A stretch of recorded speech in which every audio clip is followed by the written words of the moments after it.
Paraclete Press, in partnership with Elements Theater Company, presents Chasing Manhattan, a novel by John Gray, read by Sarah Kanega. Chapter 1. 59th or 50th.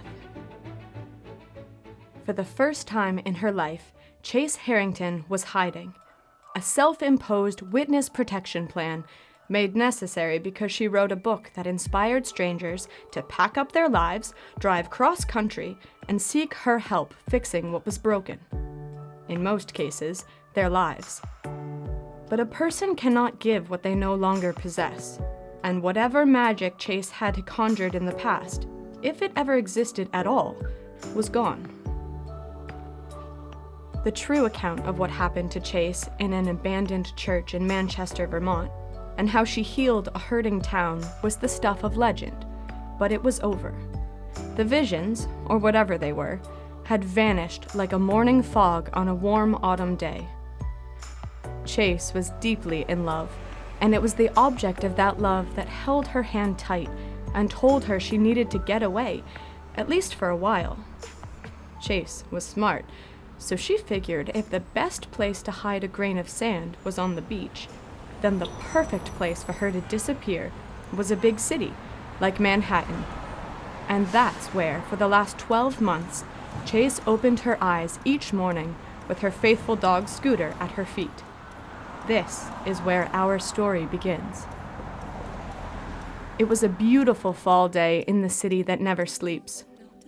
Maple trees with leaves the color of molten lava lined the sidewalks, their branches slowly swaying back and forth in the breeze, as if dancing to music only they could hear. Chase needed to get outside and breathe it all in, knowing because she was anonymous here, she was safe. As sunlight peeked over the tall buildings to her east, Chase could see it was a perfect morning for a jog. Her Australian shepherd always tagged along for her runs in the country, but here, with so much traffic, it was too dangerous. Scooter didn't mind hanging back, though, because of the fun he would find in the coffee shop that sat directly below the apartment Chase was renting. After Chase did a quick stretch on the wide, rust-colored steps of her Manhattan brownstone, her pink and white Nike sneaks bounced lightly along the dirty and cracked streets of Gotham. Her thick auburn hair was tied back in a ponytail, as the matching blue Lululemon pants and top hugged her size 4 frame, causing more than a few heads to turn.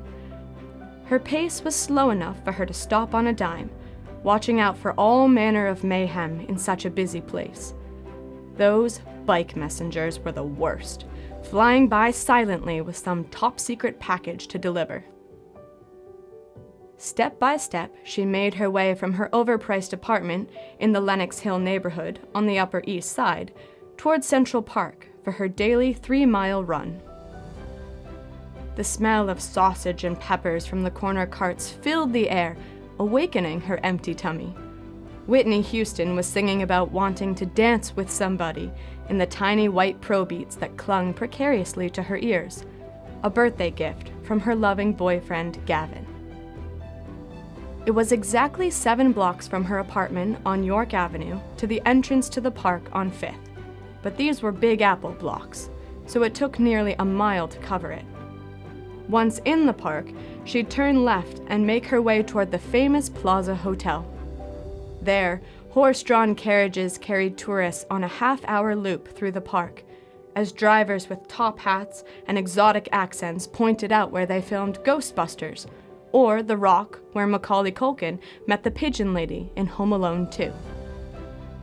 Chase smiled, thinking how she'd better watch out for those sticky bandits who chased little Kevin around. Halfway into her run, the singing was stopped by the sound of her phone ringing.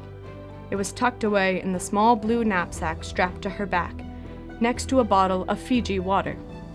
She assumed it was her driver, Matthew, wanting to know where to pick her up after her run, so she touched her left ear and said, "Hello?" A warm male voice, one that still made her knees buckle, responded, "Hey babe, you sound out of breath. You okay?" "Yes," Chase replied. "Just out for my run. Where are you, hun?" Gavin Bennett, decked out in torn jeans and a red sweatshirt with the word Gap across the front, peered out of his silver and black Dodge pickup, trying to find a road sign. His dirty blonde hair was still like an untamed forest, framing that GQ model face and ocean blue eyes. Eyes scanning the landscape while trying to stay in his lane, he said, "Oh, there it is. I'm passing some place called Ramapo." Chase laughed and said, "I think they pronounce it Ramapo, like Edgar Allan Poe, but with a ram at the front." Gavin smiled, picturing her with her hair back in a ponytail, wearing some perfectly matched outfit, weaving among and around pedestrians. He finally responded, "Well, whatever they call it, the GPS says I'll be to you in 45 minutes. Chase, not breaking her stride, replied, "Sounds good, cowboy. That should time out perfect. All I'll need is a quick shower and we'll grab dinner someplace nice." Gavin sipped the blue bottle of Gatorade that was resting in the cup holder and said, "Anything but sushi. We had that the last 2 times, my sweet." Chase loved that Japanese restaurant kitty corner to her building, but knew Gavin was more a steak and potatoes guy. Still, you couldn't blame a girl for trying to expand a farm boy's palate. Plus, watching his face turn red when he put too much wasabi on a salmon roll was priceless. "Don't worry, Gav, I have a surprise for you. I'm taking you to Sparks Steakhouse in Midtown. It has a perfect score on Zagat, serves up juicy steaks, and, you'll love this part, it was home to a famous mob hit back in the 80s, she said. Gavin laughed. "So I'm going to eat where Tony Soprano got whacked? That sounds appetizing." Chase giggled as she ran. "It's actually supposed to have great food." Before Gavin could reply, Chase's earbud made a beeping sound, letting her know someone else was calling. "Hey babe, that's my other line. Let me grab that and I'll see you in less than an hour." Gavin was good about getting off the phone when Chase said she had to go, especially since the book came out and Chase's life, heck, all of their lives, got turned upside down. So he said, "No worries, hun. See you soon." Chase tapped her left ear once again and gave another slightly breathless, "Hello?" A familiar older man's voice said, "Are we doing 59th or 50th for the pickup?" It was Chase's driver, Matthew Rodriguez, a retired New York City detective who came highly recommended by Sheriff Erastus Harlan back in Vermont. A friend of a friend in law enforcement is how Harlan found the guy, and Chase was so glad he did. Smart and honest, Matthew didn't look at Chase like so many lesser men did, as some conquest. He had become almost a father figure to her in those, and even though he didn't know all her secrets, he could tell Chase needed protecting, and he was more than up to the task. "Hello, Earth to Chase, can you hear me?" Matthew repeated to the silence on the other end. "Yes, sorry bud, my mind was wandering. It feels like an East 50th kind of day." Matthew, sitting comfortably in the leather seats of his black 7 Series BMW sedan, nodded, then said, "You got it. Oh, and by the way, Chase?" Still running, but now with 5th Avenue and the old FAO Schwartz building in her sights, Chase replied, "Yes?" Matthew put the car in drive and said, "Someday you're going to tell me why you keep going there. For real, and don't tell me you're praying, 'cause nobody prays that much or that fast." Chase waved him away in her mind with a quick, yeah, someday, Matthew. But for now, he checked his mirrors to make sure the coast was clear before pulling into traffic, responding, "But for now, just drive the car. Keep it up, and I'm going to start calling you Miss Daisy." Chase stopped running for a moment to grab a quick drink out of her bag. "Miss Daisy?" she asked, confused. Matthew laughing, "Oh, I keep forgetting you were like 2 when that movie came out. Never mind. I'll see you at East 50th and 5th in 2 shakes of a lamb's tail." Chase was the one smiling now. "You and those lambs. You would have fit in great back where I lived in Vermont. Lambs, cows, horses, as far as the eye could see. I'll catch you in a bit." A push of the button and Matthew was gone, replaced by Beyoncé singing about all the single ladies. The morning run finished, Chase was walking up Fifth Avenue now toward a big stone building she visited at least once a week. She was thinking, I'm a single lady. Well, sort of, but probably not for long. She could tell Gavin was getting itchy to take things to the next level, and while Chase loved him, she needed time right now to get her life in order and figure out what came next, besides a wedding cake and place settings. She walked by the famed Tiffany's store and stopped in her tracks as a memory flooded her. Chase had taken a trip to New York City the summer before she started college, a graduation present from her grandmother. A handful of her high school friends were planning the trip, all the way from Seattle, but there was no way Chase's mom could swing the plane ticket, hotel, and money for spending. Grandma Margaret, Marge to her friends, overheard Chase telling her best friend Cadence on the telephone that she couldn't go because she was broke.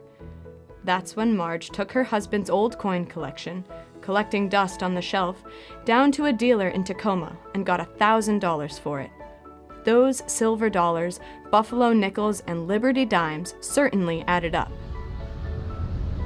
That was such a generous gift for a teenage girl who had never been more than 50 miles from where she was born. They stayed at the Hilton on West 54th Street, bought half-price tickets to the Broadway show Rent at something called the TKTS booth, and ran around Times Square until 3 a.m., pretending they were Angel and Mimi from the show. Today for you, tomorrow for me, was the call of that crazy night. Before they flew back home, the four girls walked up ritzy Fifth Avenue to see where the rich people shopped, and Chase went into Tiffany's with her last $50, hoping to buy a souvenir. She didn't care what it was, as long as it came in that famous light blue Tiffany box. An older employee, a well-dressed woman with blonde hair, saw how much money Chase had to spend and gently pulled her away from the other customers so no one could hear their conversation. She whispered in Chase's ear, "I'm sorry, sweetie. The cheapest thing we have in the store is a keychain, and those are $75. All of a sudden, after playing big shot for the past 48 hours, the girl from the Pacific Northwest felt small and poor again. It stung. The woman then did something incredibly kind, grabbing an empty Tiffany's ring box from behind the counter and placing it in Chase's hand. "Here, take a box and use it to hold something special. Someday you'll come back, and on that day, it won't be empty." Chase stood, lost in that memory, in front of Tiffany's, making people in a hurry walk around her. She gazed through the windows at the fancy store, knowing she could purchase pretty much anything she wanted now, due to the success of her book. Funny thing was, she had no desire to go in. Every time she walked by, though, she hoped she'd catch a glimpse of that older woman who had been kind to her that hot summer day 17 years earlier. She'd say, "You don't remember me, but you were very nice to me when I was young and poor and pretending to be rich." It's funny how moments like that don't just leave a mark, but sometimes come back to take another bite. You can't make friends with some memories, no matter how hard you try. The first time Gavin visited her in Manhattan, they walked by Tiffany's, and he asked if she wanted to go in. Instead, they sat and had coffee at the Carnegie Deli, and she told him the story about the kind woman giving her the empty blue Tiffany's box. She could see his heart breaking for her as she told it. It was another reason Chase knew she loved Gavin, sharing something so personal and knowing he was truly listening.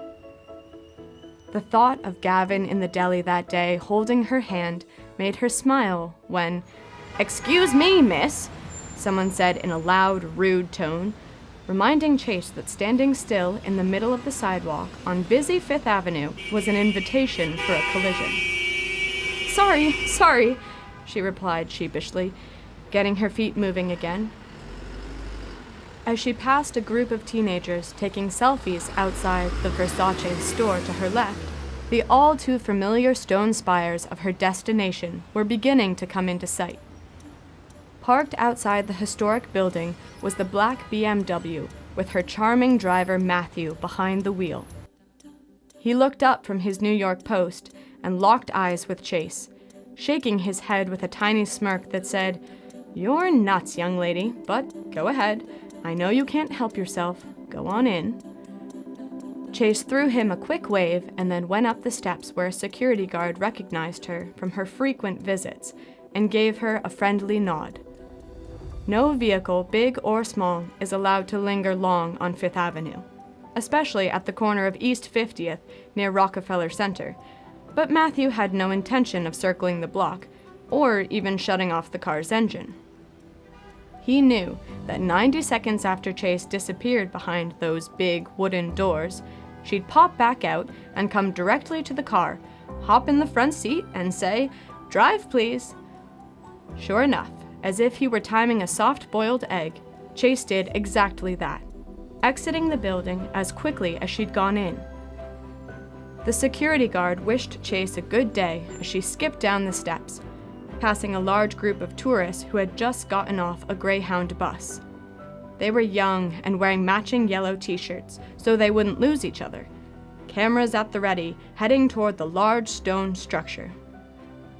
This particular building was a must-stop for anyone visiting New York City for the first time. As Chase placed her hand on the door of the BMW to get herself home for a romantic dinner with her sweet Gavin, she heard the guard announce to the noisy tourists, "Welcome to St. Patrick's Cathedral."